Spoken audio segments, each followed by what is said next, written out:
From the earliest writings of man, we know that the human race has been comprised of the haves and the have-nots. When I was a kid back during the Great Depression, I was obsessed with a desire to know what invisible something separated the haves from the have-nots, being a have-not. I wanted to know why so few managed to be well off financially in a country where success is available to everyone. For example, in checking the Statistical Abstract of the United States, published by the Bureau of the Census, I discovered, just lately, that only 10% of the men in this country, 65 years of age and older, have incomes of $6,000 or more a year.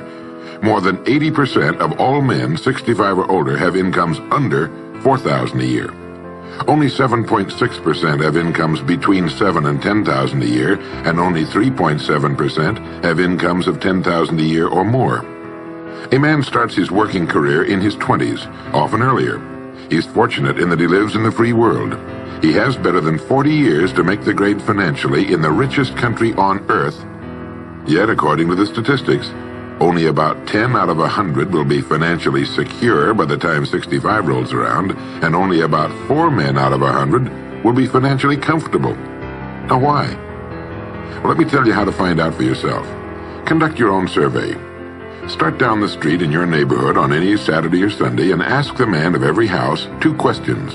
The first question is, what are you doing at the present time to increase your income now? That is, how much do you want to earn? And when you've evaluated the blank stare you get in response to that question, ask question number 2, which goes, how much money are you planning to be worth at age 65?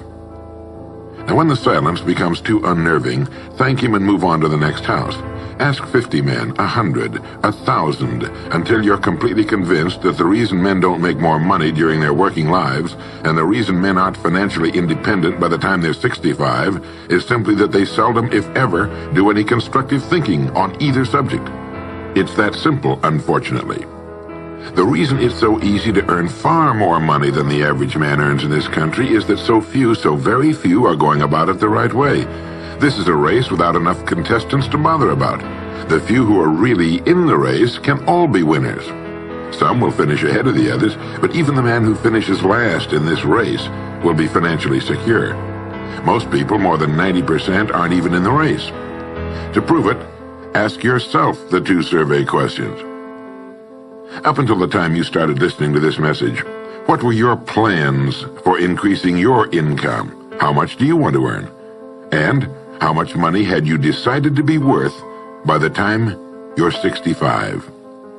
You see, people who earn large incomes aren't lucky, and they're not crooks as those without money are so fond of pretending, nor are they endowed with more brains or talent necessarily than their friends and neighbors, nor are they privy to occult secrets, and only a very few were lucky enough to have had rich fathers or grandfathers. Most of the people earning the big incomes today started the same way you and I did, and most other people. The only difference between the men who earn big incomes and those who earn small incomes is that those earning big incomes decided to earn more. They're the people who made it their business to earn more. You see, a woman who does not think about baking an apple pie for dinner tonight will never think of looking up the recipe for apple pie. Without the decision for pie, there's no motivation for checking out the recipe. A man who does not think about driving his car to St. Louis, Missouri or Nacogdoches, Texas will never get road maps which show how to get to St. Louis or Nacogdoches. And a man who never decides to earn more money will never think of learning how, of looking up the rules for earning more money. You see, people do what they make up their minds to do.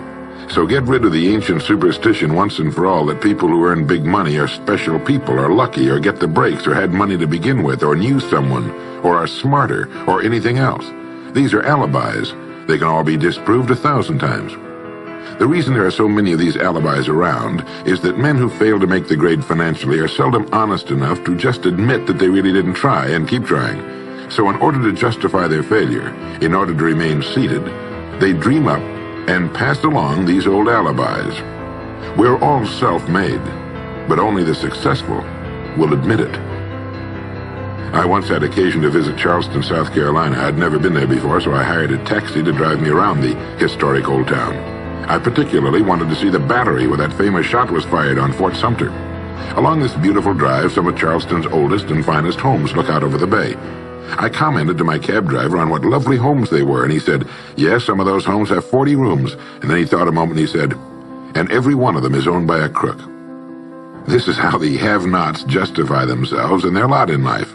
I didn't say anything because I didn't feel I was entitled to advise him or try to straighten out his thinking. This is a free country where as long as he doesn't hurt others, everyone has the unalienable right to be just as wrong as he wants to be. As Thomas R. Lounsbury, the American scholar and educator, put it, we must view with profound respect the infinite capacity of the human mind to resist the inroads of useful knowledge. My taxi driver and men and women like him all over the world have been kidding themselves and holding themselves down and refusing the bounty and abundance of the world for centuries. Knowledge is available to everyone. We can either listen to those qualified to teach us, or we can go along with those ancient stumbling blocks we get from people who don't know any more than we do. The truth, incidentally, about those homes along that beautiful drive is that they were built by the men and women who made the largest contribution to the city of Charleston. In just a moment, I'm going to give you the formula for getting rich, but before I do, I want to remind you of something. Before a jet pilot begins his takeoff from an airport, he carefully goes over a checklist, item by item. He does this not only because it's required by law, but because he cannot afford to trust so important a job to his memory alone. He has another checklist that he goes over just as carefully before he begins his letdown at his destination. He does this without fail every time he takes off and every time he lands. Well, I think living successfully is as important as flying an airplane. And because of this, I think each of us needs a checklist too. And that's why there's one included with this cassette. We need a checklist to go over item by item before we take off in the morning and before we drop off to sleep every night. So I want to recommend that you affix the checklist to your bathroom mirror.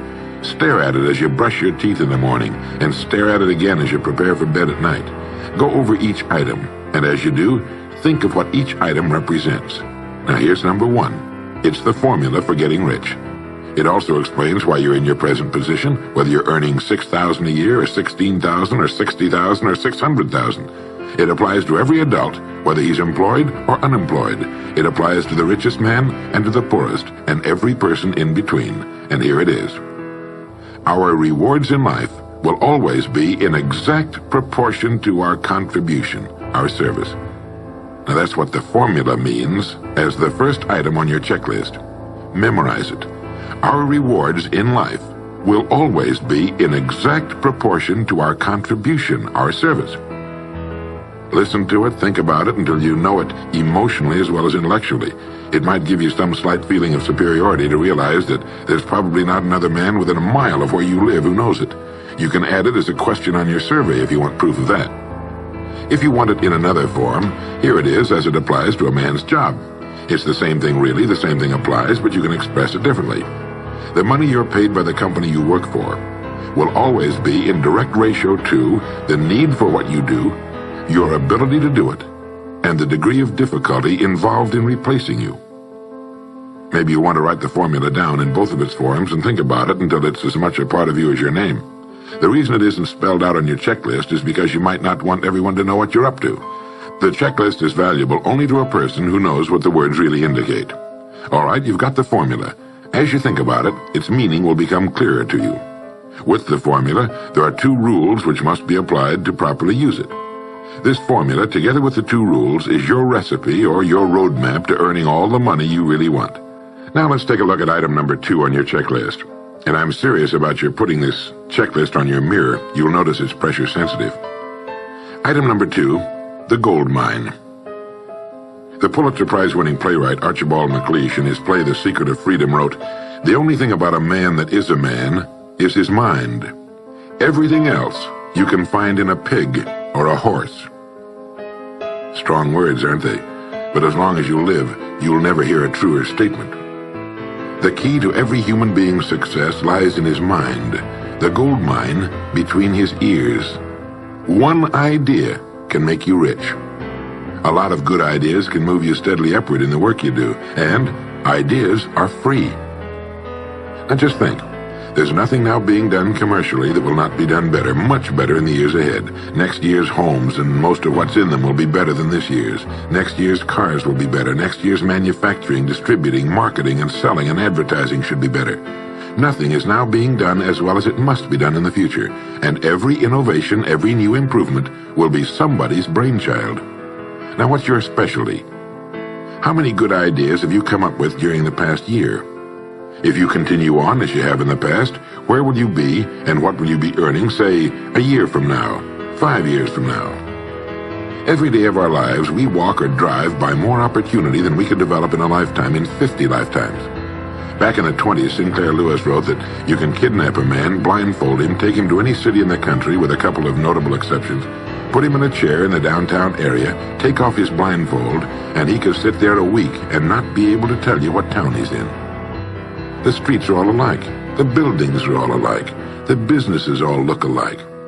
This is still largely true today. The reason for this being that most businessmen in this country are playing a game called follow the follower.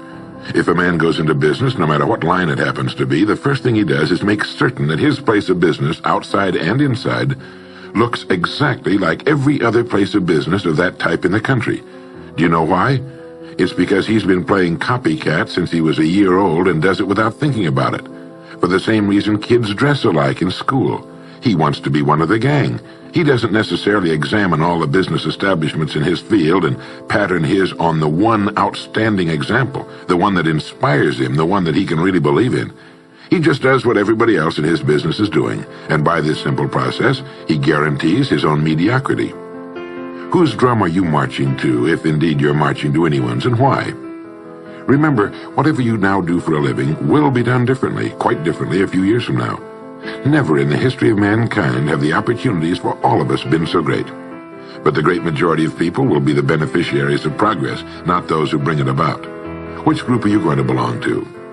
If you want to be a contributor, not just a beneficiary, here's the first rule. It appears on your checklist as the gold mine. So, think. Think deliberately and with a purpose. Use the gold mine between your ears. Begin by thinking at a special time every day. Back during the Depression, a New York lumber dealer was growing rich while other lumber dealers were going broke. When asked how he did it, he said, "Every evening when I get home, I close myself up in a quiet room, sit in a comfortable chair, and ask myself, how will my business be conducted 10 years from now? Then I try to do it now." Instead of competing with every other lumber dealer, which is what they were doing, he was creating. He was doing the very thing man was designed to do, the very thing man does best. A company growing at the rate of 10% a year will double its size in less than 8 years. But a man can improve his effectiveness 50% or 100% a year or more. The experts tell us that every one of us has within him deep reservoirs of ability, even genius, that he habitually fails to use. Well, let's begin now to reach into these deep, rich areas of pure net profit and use more of our real abilities. Let's think. Here's the best way I've found to make yourself think. Start getting up a little earlier than you're accustomed to. Right off the bat, this gives you extra time that 95% of the men in this country are not using at all. 1 hour earlier a day gives you 6.5 extra 40-hour weeks a year. But at this time in the morning, take a refreshing shower, dress, get yourself a fresh, hot cup of coffee if you're a coffee man, and then sit down to a clean sheet of paper. At the top of the paper, write your financial goal.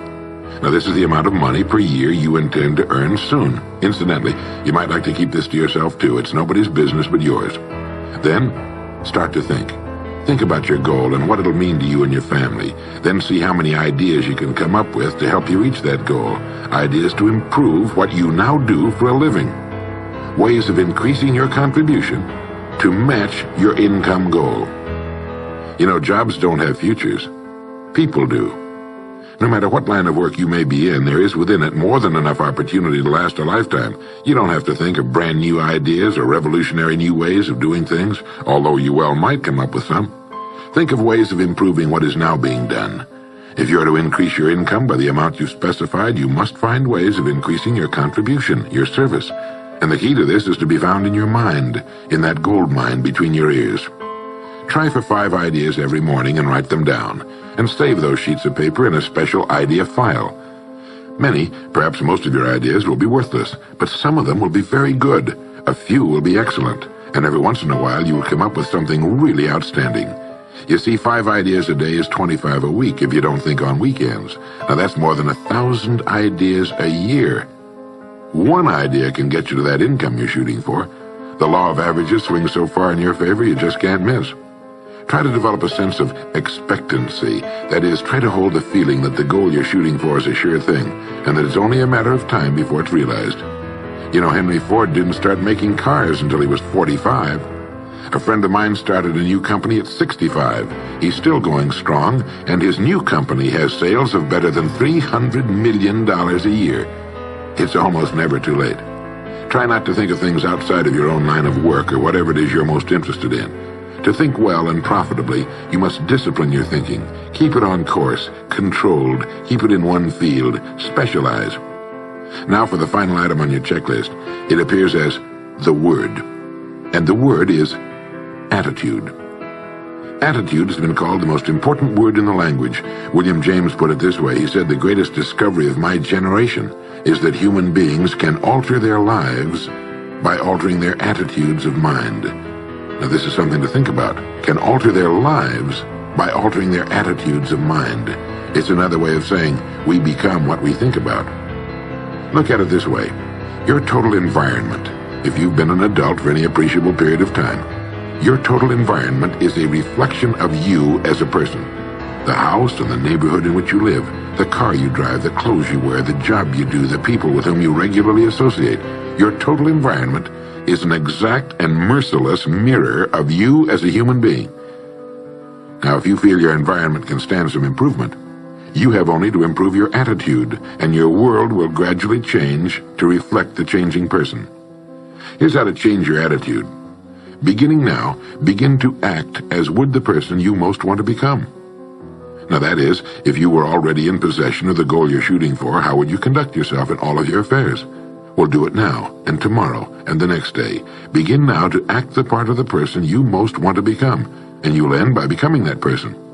Subtly, in little ways, in the way you dress, in the way you talk, in the unfailing courtesy you show to every person with whom you come in contact. Begin to act the part of the person who has already achieved that which you're shooting for. The German philosopher Goethe gave us the secret when he said, before you can do something, you must first be something. When you behave like the person you most want to become, the things that person would have will tend to come to you. It's simply cause and effect. Don't be in too big a hurry. It takes longer to build a skyscraper than a chicken coop. Build slowly, steadily, and well. Then when you make it, you'll keep it. You'll stay on top. Always be suspicious of the so-called get-rich-quick scheme or sudden success. Never forget that word, attitude. It's your attitude toward the people with whom you come in contact that will determine their attitudes toward you. The person with a great attitude toward life and the world is the person other people call lucky. He's not lucky. He's just using our old friend, cause and effect. His causes are excellent, and his effects have to be just as good. Well, that's it. 3 things to remember. 3 things to practice every day. If you spent 16 hours a day, 7 days a week practicing your golf swing, in a relatively short time you'd have a grooved, beautiful swing like the pros. So practice your new attitude every day, every waking hour. Practice thinking a few minutes every morning, and you'll find yourself thinking all day long. And remember the formula. Our rewards in life will always be in exact proportion to our contribution, our service. Go over the ideas in this message every day until they're as much a part of you as your name and your temporary address. You'll notice that each time you listen, you'll hear something new. You'll get a new idea you failed to get before. This is Earl Nightingale, and thank you.